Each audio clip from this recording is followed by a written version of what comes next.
नमस्कार, capital TV का खास शो सबसे बड़ा सवाल देख रहे हैं आप। मैं हूं आपके साथ पूजा। आज सवाल सीधे अरविंद केजरीवाल से कि आखिर क्यों एमसीडी यूनिफिकेशन बिल से डरे केजरीवाल। दरअसल दिल्ली के तीनों नगर निगमों को लेकर मोदी सरकार ने बड़ा फैसला लिया है। दिल्ली के तीनों नगर निगम को एक करने का बिल लोकसभा में पास हो चुका है। मतलब अब पूरी दिल्ली के लिए एक ही होगी नगर निगम। पर मोदी सरकार के इस फैसले से दिल्ली के मुख्यमंत्री काफी परेशान है। आप सांसद संजय सिंह ने राज्यसभा में एमसीडी एकीकरण बिल रोकने के लिए सभापति को पत्र लिखा है। पत्र में लिखा है कि एमसीडी पर कोई भी फैसला लेने का अधिकार सिर्फ दिल्ली सरकार और विधानसभा को है। आम आदमी पार्टी बिल को लेकर आपत्ति क्यों जता रही है, आज इसी सवाल पर चर्चा करेंगे। चर्चा के लिए हमारे साथ स्टूडियो में मौजूद हैं कैपिटल टीवी के editor in chief doctor Manish Kumar. Doctor साहब, बहुत बहुत स्वागत है आपका। धन्यवाद। एमसीडी एकीकरण बिल को लेकर आम आदमी पार्टी इतनी ज्यादा क्यों परेशान है? देखिए, मैं पहले से ही कहता आ रहा हूं, हिंदुस्तान की राजनीति में अगर कोई नटवर लाल है तो वो केजरीवाल है। क्यों इतना वो फड़फड़ा रहा है, उसका कारण समझ लीजिए। इसके दिमाग में ये है कि अभी अभी पंजाब में जीता हूं, दिल्ली में यही मौका है, फौरन चुनाव हो जाए, उसी वेव में हम दिल्ली में भी चुनाव जीत जाएंगे। तो उसका पर्पस क्या है? उसका पर्पस है चुनाव। उसका पर्पस एमसीडी नहीं, उसका पर्पस दिल्ली में म्युनिसिपल कोऑपरेशन बढ़िया ढंग से काम कर सके, ये उसकी दृष्टि में है ही नहीं। वो अपने राजनीति को देख रहा है और क्या कह रहा है? कह रहा है कि अभी चुनाव करा लो, बाद में एक कर देना। बात समझिए, किस दर्जे का ये फ्रॉड है, ये भी समझना जरूरी है। अच्छा, जब मैं नटवरलाल कहा तो उसको तो प्रूव करना पड़ेगा, बताना पड़ेगा। दिल्ली के लोग कान खोल के सुनिए इसको। आज से पहले तक, जब तक इस एकीकरण का मसला नहीं आया था, ये वही केजरीवाल है जो कहता था जी हमारे पास तो कुछ नहीं है जी, एमसीडी तो बीजेपी वालों के पास है, केंद्र सरकार चलाती है, अगर गंदगी है सड़क पे तो केंद्र सरकार जाने, हमारे हाथ में तो कुछ नहीं, हमारे पास पावर नहीं है। सैलरी तक नहीं देता, सैलरी नहीं देता है तो हाईकोर्ट लोग जाते हैं, हाईकोर्ट से सुप्रीम कोर्ट से लताड़ पड़ती है तो पैसे रिलीज करता। तो ये अचानक से जो अब तक पूरी दिल्ली के लोगों को ये टोपी पहना रहा था कि एमसीडी पे तो दिल्ली सरकार का कोई कंट्रोल ही नहीं है, आज अचानक से इसके ज्ञान चक्षु खुल गए कि एमसीडी के ऊपर कोई कानून अगर कोई बना सकता है तो वो दिल्ली सरकार ही बना सकती है। दोनों बात तो सही है। अब क्यों जरूरत है इसकी, क्या हुआ? एक बात मैं बताता हूं। हिंदुस्तान में सबसे बड़ा म्युनिसिपल कॉर्पोरेशन कौन सा है? बॉम्बे, बीएमसी। सबसे ज्यादा बजट भी है। 3 हिस्से में है, 2 हिस्से में है या 1 हिस्से में है? एक ही है ना। आपने क्या किया, इसके पहले इकोनॉमी को समझ लेते हैं कि क्यों इसकी जरूरत है कि इसको एक करना जरूरी है। कांग्रेस पार्टी ने 1 को 3 इसलिए किया कि उनको लगा कि कम से कम हर जगह तो हार ही जाते हैं, 3 में से 1 जगह भी अपनी सरकार हो जाए। आपने क्या कर दिया? ट्राइफरकेट कर दिया। ट्राइफरकेट करने से क्या होता है? जहां 1 म्युनिसिपल कमिश्नर चाहिए तो वहां 3 म्युनिसिपल कमिश्नर चाहिए। जो डिपार्टमेंट्स जो हैं वो एक डिपार्टमेंट से काम चल रहा था, उसको आपने 3 कर दिया। तो इस तरीके से आप लगातार अपने खर्चे को बढ़ा रहे हैं। क्या हो रहा है? वो बढ़ रहा है। जहां एक आदमी जो काम कर सकता था, आपने 3 अलग अलग उसके हिस्से कर दिए। तो एक एमसीडी के ऊपर क्या हुआ? कॉस्ट ज्यादा हो गया। अब ये बनाना चाहता है दिल्ली को हांगकांग, लंदन, यही भाषण देता है ना। जब से इसने चुनाव लड़ा है तब से हर बार कहता है कि 1 साल के अंदर गंगा को हम बिल्कुल इतना साफ कर देंगे कि आप वहां जाकर के डुबकी लगा सकते हैं। तो जब वोट मांगने आए कोई आम आदमी पार्टी वाला तो पकड़ के उसको यमुना के अंदर पहले 2 डुबकी लगवाइए, उसके बाद फिर वोट दीजिएगा। दिल्ली को स्वर्ग बनाने का कई बार नारा भी दे चुका। हाँ, तो स्वर्गवासी तो कर दिया कितने लोगों को इसने स्वर्गवासी तो बना ही डाला। चाहे डेंगू हो चाहे फिर कोरोना हो, इसने तो कुछ किया नहीं। प्रचार पूरा करता है और ये इस चीज को जानता है कि हमारे खिलाफ कोई मीडिया उस पर उसमें कुछ बोलेगा नहीं। अब फाइनेंस कमीशन जो बजट को लेकर के, सरकार चलाने को लेकर के रिकमेंडेशंस देता है,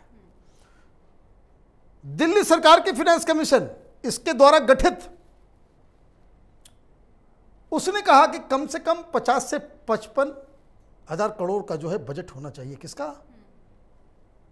एमसीडी का। ठीक, ये कितने पैसे देता है? 10-12 हजार करोड़ बस, बाकी छोड़ देता है। दिल्ली की सड़कें गंदी रहती हैं, यहां की व्यवस्था खराब है। क्यों खराब है? पैसा तो आएगा कहां से? वो आएगा तो आप अपने ही सरकार के रिकमेंडेशंस को आप लागू नहीं करते।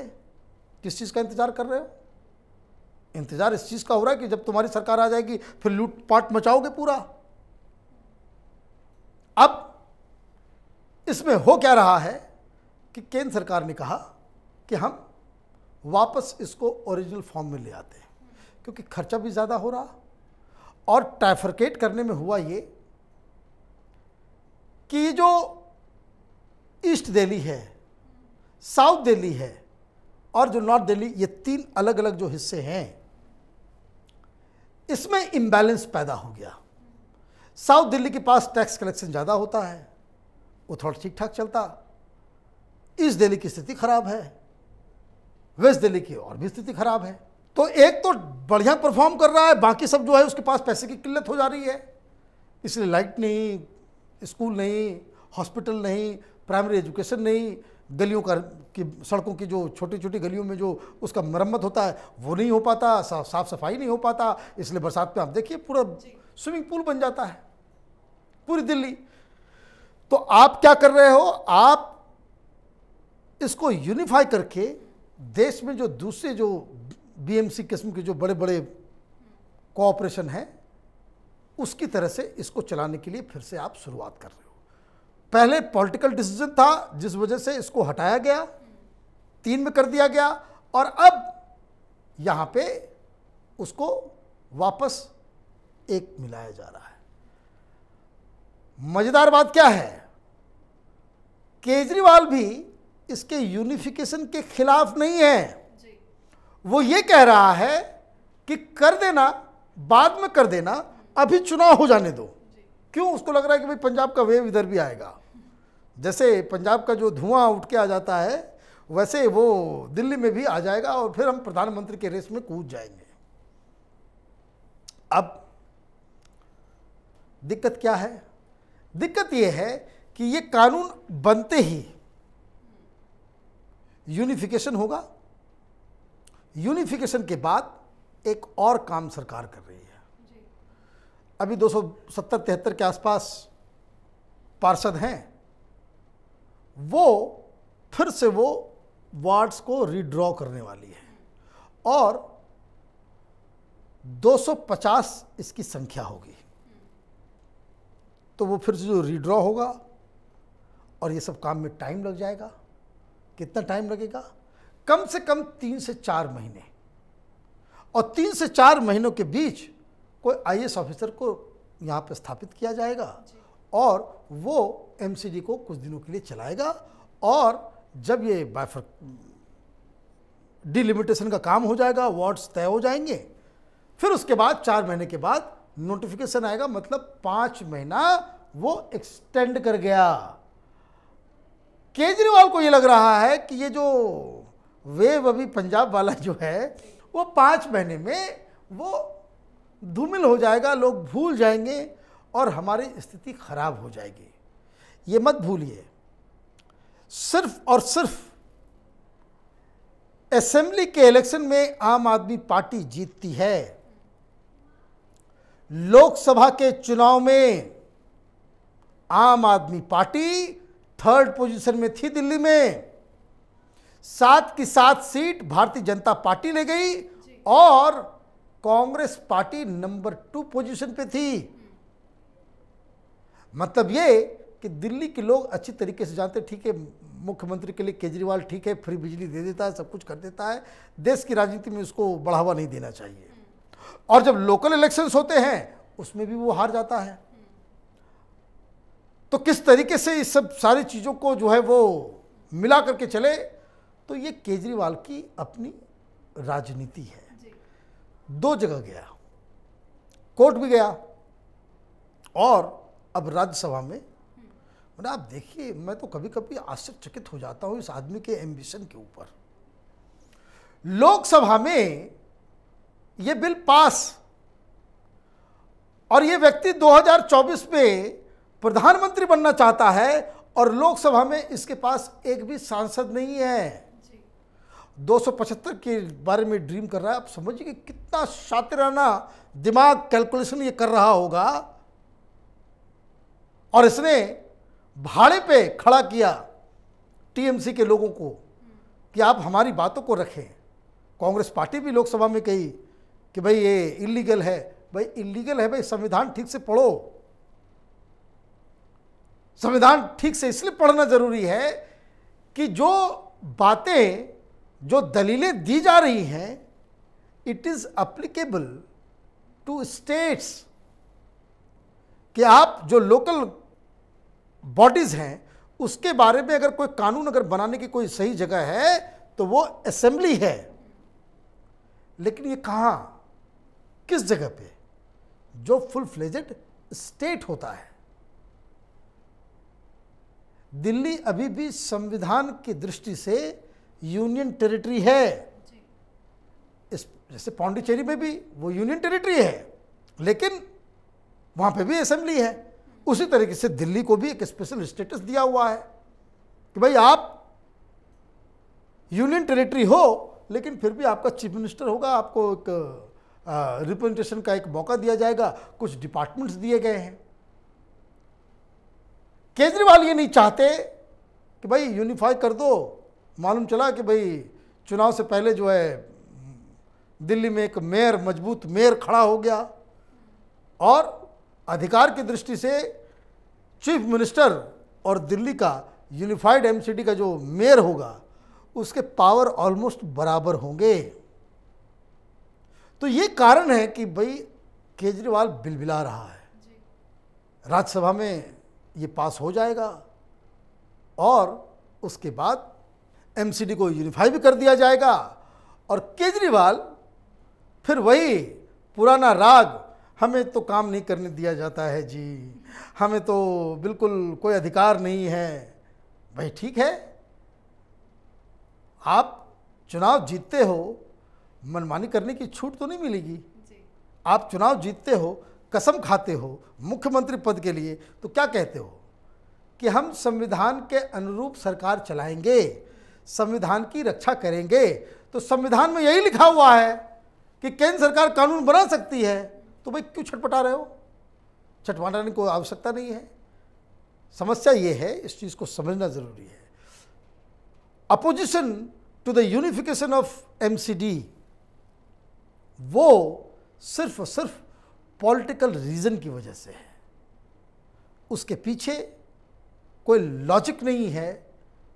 ये भी नहीं है कि दिल्ली को सुधारने के लिए ये कदम उठाया जा रहा है और सरकार जो ये काम कर रही है इससे एमसीडी को मजबूती भी मिलेगी, पैसे भी आएंगे, ज़्यादा बचत भी होगी और दिल्ली में एक बेहतर लोकल गवर्नमेंट्स का जो है वो काम धाम हम देख पाएंगे। इसलिए ये सरकार इस विजन के साथ इस कानून में बदलाव ला रही है। लेकिन आम आदमी पार्टी इस बिल से बिल्कुल भी संतुष्ट नहीं है। संजय सिंह ने पत्र लिखा है सभापति को, इसका कोई फर्क पड़ेगा? देखिए, पत्र है हमारे पास, मैंने पढ़ा, वही घिसा पिटा, कोई माने मतलब नहीं है। वहाँ पे पत्र लिखने से कुछ होता नहीं भाई, पत्र लिख के क्या करेंगे आप, और सुप्रीम कोर्ट जाके क्या करेंगे आप। संविधान अगर अलाउ कर रहा है भाई केंद्र सरकार इस तरह के कानून बना सकती है तो बनेगा, इसमें कोई दलील की कोई बात ही नहीं है। मैं देख रहा हूं कि भाई बहुत सारे आर्टिकल्स लिखे जा रहे हैं कि फेडरलिज्म को जो है तोड़ा जा रहा है, जो ग्रासरूट डेमोक्रेसी है उसको। भाई पहले अपनी अपनी पार्टियों के अंदर डेमोक्रेसी स्थापित करो ना। पार्टी में तो चीफ मिनिस्टर भी तुम, प्रेसिडेंट भी तुम, आगे आने वाले सालों में प्रेसिडेंट भी तुम, सब कुछ तुम्हारे पास, और तुम स्वराज की बात करो, डिसेंट्रलाइजेशन ऑफ पावर की बात करो। ये दोगलापन उचित नहीं है। आप लोगों को बेवकूफ़ बना सकते हो, लेकिन जिन लोगों के पास ज़रा सा भी दिमाग है, ज़रा सा भी रैशनल थिंकिंग जिनके पास है, जो थोड़ा चीज़ों को देख सकते हैं, समझ सकते हैं, उनके सामने तो आप एक्सपोज हो ही जाओगे। ये बात अलग है कि आपका जो वोटर है, जो फ्री बिजली फ्री पानी के चक्कर में आपके पीछे पीछे पड़ा हुआ है, आपकी इस घिनौनी राजनीति के साथ खड़ा है, तो आप मुबारकबाद, कोई दिक्कत नहीं है, डेमोक्रेसी है, चुनाव जीतिए, मुख्यमंत्री रहिए। लेकिन ये कहिएगा आप कि भाई संसद के पास कोई ताकत नहीं है और संसद के फैसले को सुप्रीम कोर्ट पलट के रख दे, ये संविधान संगत नहीं है। तो संविधान को बचाना चाहिए केजरीवाल को, संविधान के अनुरूप चलना चाहिए, संसद को मजबूत करना चाहिए, और अगर वो ऐसा करते हैं तो वो डेमोक्रेसी को मजबूत करेंगे। हर समय हर वक्त चुनावी नफ़ा नुकसान देखना एक कुटिल राजनीतिज्ञ की पहचान है। चलिए, बहुत बहुत शुक्रिया इतने अहम सवाल का जवाब देने। धन्यवाद। तो दिल्ली के मुख्यमंत्री अरविंद केजरीवाल से लेकर आम आदमी पार्टी के सभी नेता लगातार इस बिल को लेकर मोदी सरकार पर हमलावर है। एक और जहां आम आदमी पार्टी का दावा है कि बीजेपी चुनाव में हार की डर की वजह से तीनों निगमों को एक करने के बहाने चुनाव टालने की कोशिश में है, तो वहीं बीजेपी ने आरोप लगाया है कि दिल्ली सरकार तीनों निगमों के साथ सौतेला व्यवहार कर रही है। दिल्ली के सीएम अरविंद केजरीवाल ने कहा था कि अगर एमसीडी चुनाव समय पर हो और आम आदमी पार्टी चुनाव हार जाए तो वो राजनीति छोड़ देंगे। वहीं बीजेपी का कहना है कि निगमों के एकीकरण से दिल्ली नागरिकों को काफी राहत मिलेगी और इससे उनके हित में अच्छे फैसले लिए जा सकते हैं। अब देखना होगा इस बिल से बौखलाए आप पार्टी आगे क्या कदम उठाती है। आपके मन में भी इस बिल को लेकर अगर कोई भी सवाल हो तो कमेंट करके जरूर बताएं। आज के इस खास शो में फिलहाल इतना ही। मुझे दीजिए इजाजत। नमस्कार।